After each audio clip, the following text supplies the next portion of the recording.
E aí, gurizada medonha, tudo bem com vocês? Eu sou o Rick Oliveira e nesse vídeo, um dos vídeos mais importantes aqui do canal, eu vou explicar para vocês o que é o Bitcoin, né? Qual a sua história e por que ele foi criado, para que ele serve. E o mais importante, por que ter Bitcoins? Nesse vídeo eu vou explicar tudo isso, começando pelo porquê da sua criação. O Bitcoin nasceu após a crise financeira de 2008, que foi um dos principais motivos para a sua criação. Essa crise de 2008 ela foi causada pelo colapso do mercado imobiliário nos Estados Unidos, né, levando ao colapso de grandes bancos e instituições financeiras, resultando em uma grande onda de falências e uma recessão econômica global. Então veio a necessidade de uma forma de pagamento descentralizada e segura, sem a necessidade de intermediários, como bancos e governos. E nesse mesmo ano, 2008, em outubro, começa então a história do Bitcoin, quando uma pessoa ou um grupo de pessoas, ninguém sabe até hoje, com um pseudônimo de Satoshi Nakamoto, publicou o famoso White Paper, um documento de 8 páginas que explica como que é a transação de Bitcoin. E no seu título vem a seguinte frase: Bitcoin, a peer-to-peer electronic cash system. Que isso significa um sistema de pagamento eletrônico de pessoa para pessoa, sem um intermediário entre os dois. Então o Satoshi ele queria criar essa moeda digital resistente à manipulação econômica e política, que pudesse ser utilizada para transações digitais sem precisar confiar em terceiros. E o Satoshi também queria criar a moeda resistente à censura, à interferência governamental, permitindo que as transações financeiras fossem sem nenhum tipo de restrição. Ele acreditava que a descentralização e a criptografia eram essas peças-chave para atingir esses objetivos. E no dia 3 de janeiro de 2009, o primeiro bloco do Bitcoin foi gerado, o bloco Gênesis, onde nesse bloco o Satoshi, que foi o primeiro minerador do Bitcoin, ele colocou a capa do The Times do mesmo dia. Coincidência ou não, nessa capa vinha a seguinte notícia: Chancellor on brink of second bailout for banks, que quer dizer o chanceler à beira de um segundo resgate para os bancos. O que isso significou? O governo está indo em resgate aos bancos para evitar essa quebradeira, esse efeito dominó que estava acontecendo com a crise de 2008. E de onde você acha que vem esse dinheiro que veio para resgatar os bancos? É dinheiro meu, é dinheiro seu, é dinheiro em forma de impostos, é dinheiro que eles imprimem sem parar, porque o Banco Central dos países eles têm a impressora, então eles podem imprimir a quantidade de dinheiro que eles quiserem. Só que o que isso gera? Inflação e a perda do valor da moeda. Já vimos então que o Bitcoin é uma moeda independente do governo, certo? E ele não é controlado por nenhum país ou autoridade central. Então não há uma maneira do governo inflar a moeda artificialmente, como acontece com o dinheiro tradicional. Isso significa que o valor do Bitcoin ele não será afetado pelos jogos de interesses dos governos e bancos centrais. Isso garante mais estabilidade para ti. Isso é importante especialmente nos países onde o governo tem muito controle sobre as pessoas, onde o sistema financeiro é instável. Você é o dono do seu próprio dinheiro com o Bitcoin. Você decide como usá-lo, com quem usá-lo e quando usá-lo. Além disso, você pode enviar e receber Bitcoins também para qualquer parte do mundo, sem essa necessidade de intermediários, sem as taxas abusivas dos bancos, sem esse tipo de burocracia. Acontece muitas vezes que você quer tirar o dinheiro do banco, o seu dinheiro, e eles não deixam, tem um monte de burocracia, às vezes é fim de semana, o banco não está trabalhando, você só tem um limite para a transferência, então você tem que estar sempre dependendo de um órgão central, eles colocam limites para tudo. Com o Bitcoin isso não acontece, funciona todos os dias do ano, às 24 horas do dia. Bom, tudo muito bonito, muito lindo até agora, mas onde que funciona esse Bitcoin? Como é que funciona esse sistema? Bom, o Bitcoin utiliza o sistema da blockchain. Esse sistema, chamado blockchain, ele é uma tecnologia de registro distribuído. Ele permite o registro e armazenamento de informações de forma segura e transparente. Muito importante, transparência. Imagine que a blockchain é como se fosse um grande livro contábil, compartilhado por várias pessoas numa cidade. Todos os dias as pessoas saem para fazer compras, vão no mercado, pagam aluguel, pagam as contas, e essas transações elas são registradas nesse livro a lápis, por exemplo. Ok? No final do dia, quando chega o fim do dia, outras pessoas veem esse livro e validam essas transações confirmam essas transações. Já depois que todo mundo confirmou essas transações, eles são colocados nesse livro contábil a caneta. E isso já não pode ser modificado, não pode ser apagado.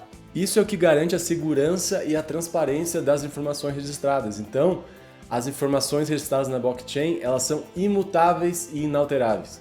A blockchain é, por exemplo, como se fosse um grande armário. E nesse armário tem várias gavetas. Essas gavetas, elas são transparentes, então você consegue enxergar o que tem dentro de todas as gavetas da blockchain.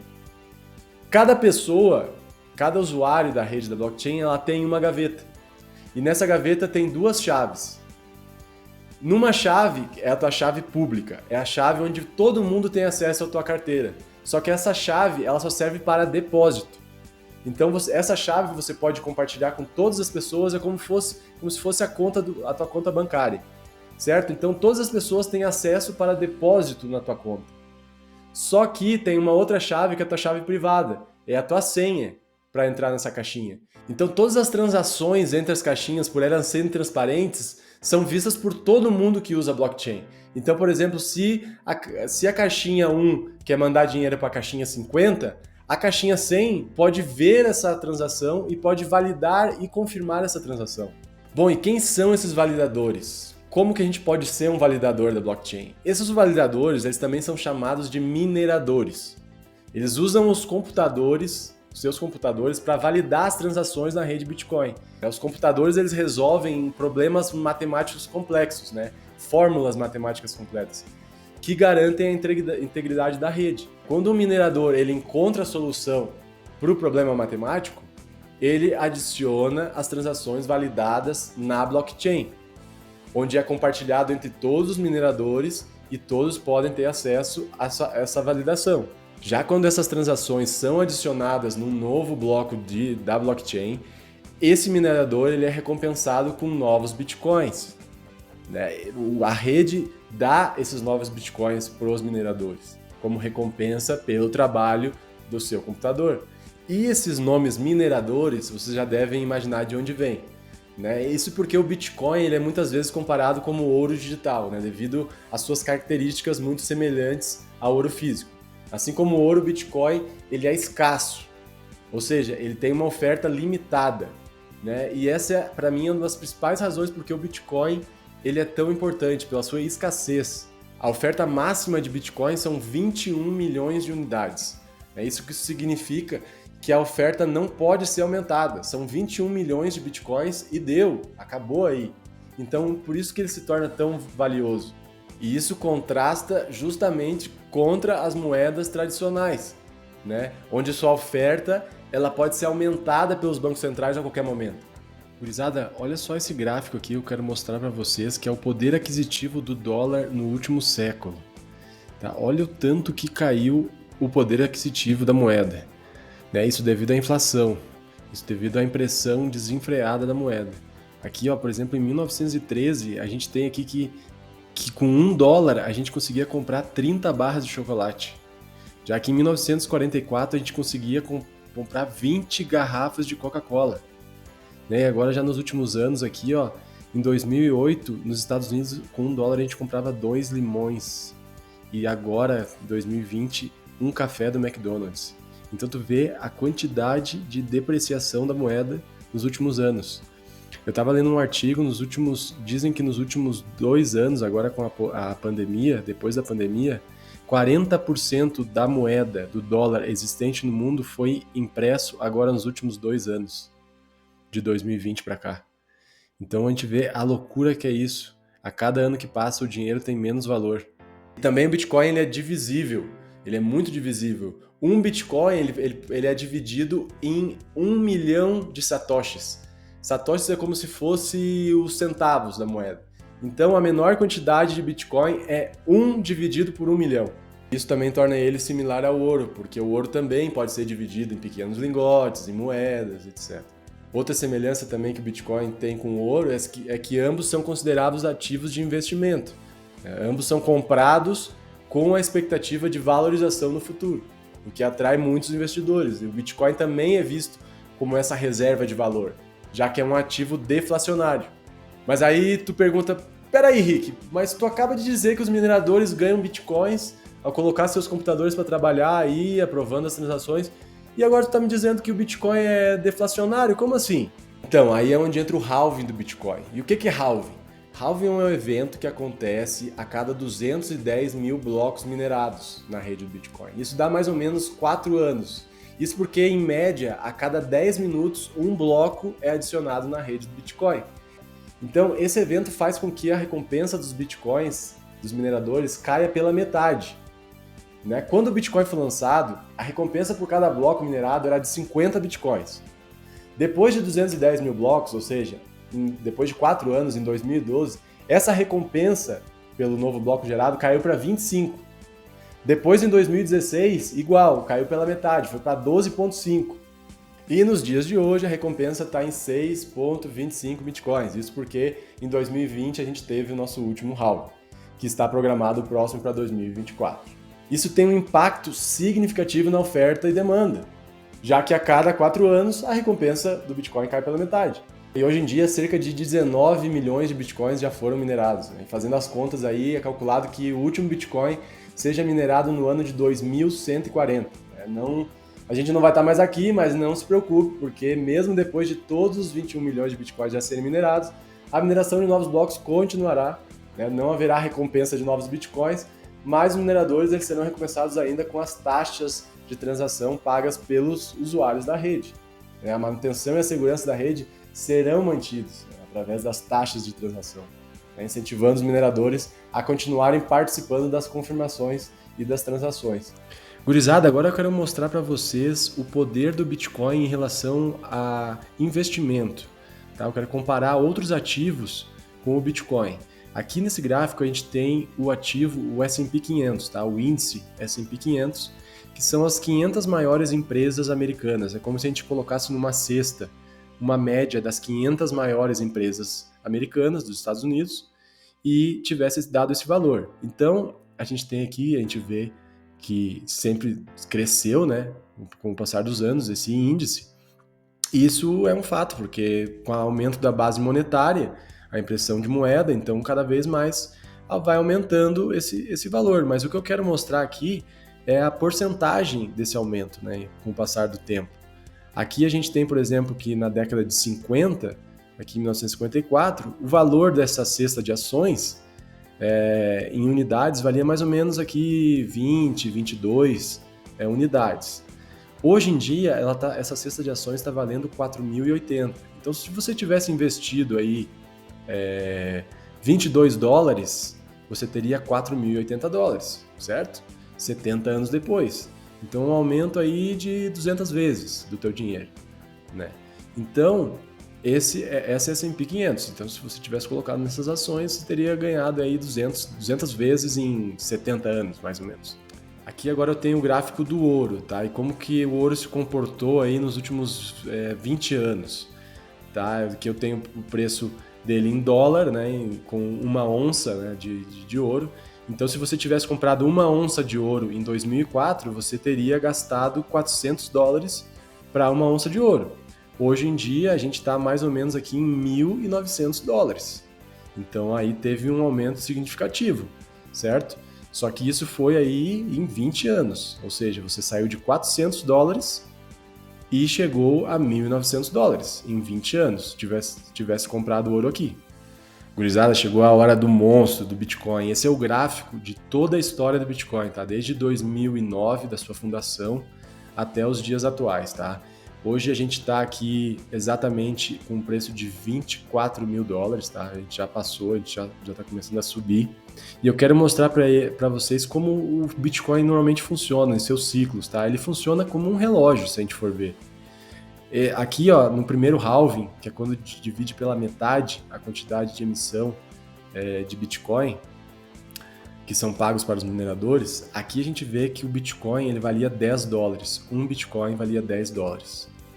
Depois do halving, ele cresceu um preço aqui, ó, em 2014, tá? De novembro de 2012 até 2014, princípio de 2014, ele chegou a $1.000. Então, se você tivesse comprado um Bitcoin a $10, você teria $1.000, galera. seja, um crescimento muito, muito alto em comparação com qualquer outro ativo. Se você não tivesse vendido, tivesse perdido tudo aqui, você ia ter perdido no bear market, que a gente chama, quando o preço corrige, você teria chegado nos $200. Sempre quando o Bitcoin corrige no bear market, ele está fazendo uma média aí entre 70% e 80% de correção. Tá? Então ele saiu dos $1.000 e foi parar lá nos 200. Mas se você tivesse comprado aqui no halving, sem problemas, porque igual estaria ganhando muito. Se você deixasse o tempo passar, você chegaria depois no próximo halving, que foi em 2016, ele chegou a $21.000. Então o que a gente percebe aqui? A gente percebe que sempre quando ele vai e atinge o topo, ele recua e nunca recua, ou sempre recua, até antes do topo anterior. Então é o que a gente está vendo hoje. O gráfico do Bitcoin hoje ele chegou numa outra alta histórica, chegamos a $69.000, a gente saiu aqui de $10.000, mais ou menos. Se a gente pegar aqui mais de trás de $3.000, que foi o seu fundo, e chegou nos $69.000. Então a gente teve uma correção aí o ano passado, 2022, de cerca de 70%, um pouco menos. E o que a gente também percebe é essa linha aqui, logarítmica, que é uma linha que o Bitcoin sempre respeita como uma base para o seu preço. Então ele vem, sobe, volta para testar a linha. Vocês estão vendo isso? Essa caída aqui que ele passou, cruzou abaixo dessa linha logarítmica, foi a crise do Covid, tá? Que foi um evento totalmente inesperado. Então o preço caiu muito rápido, mas recuperou em V praticamente. Recuperou muito rápido. E continuou seu ciclo normal. Então a gente está num ponto aqui muito, mas muito interessante para começar a comprar Bitcoin para o próximo ciclo. Que tudo indica aí que em 2024 vai ser o próximo halving. Tudo indica que já depois de 2024 o Bitcoin suba e esteja chegando aí perto dos $250.000 em 2025. Isso se ele seguir esse mesmo padrão gráfico. Então o que a gente vê aqui é isso. Uma muito, mas muito boa oportunidade agora para começar a comprar Bitcoin, aí comprando pouco a pouco, fazendo um preço médio. Claro que ele pode cair mais, pode chegar lá nos $10.000 de repente, pode, mas se a gente começar a comprar aqui, a gente nunca vai acertar o fundo exatamente. Então a gente vai comprando pouco a pouco, vai fazendo um preço médio, porque aqui quando ele começar a subir, galera, ele vai bater lá nos 250 mil. Pessoal, espero que vocês tenham gostado do vídeo. Se gostou, deixa um likezão aí para ajudar. Não tinha pedido até agora, mas é o que faz o canal crescer. Então, assim, humildemente peço para vocês aí, é o meu segundo vídeo do canal. Espero que vocês tenham gostado e também se tiver alguma dúvida, deixa aqui nos comentários. Eu vou ter o maior prazer de estar respondendo as suas dúvidas. Nos próximos vídeos eu vou abordar mais temas de como comprar Bitcoin, como você pode começar a investir na moeda e também que carteira que eu uso, que corretoras. Bom, vou começar a fazer o passo a passo aí para que todos nós possamos nos proteger do governo e também começar a investir e pegar uns din-din. Beleza?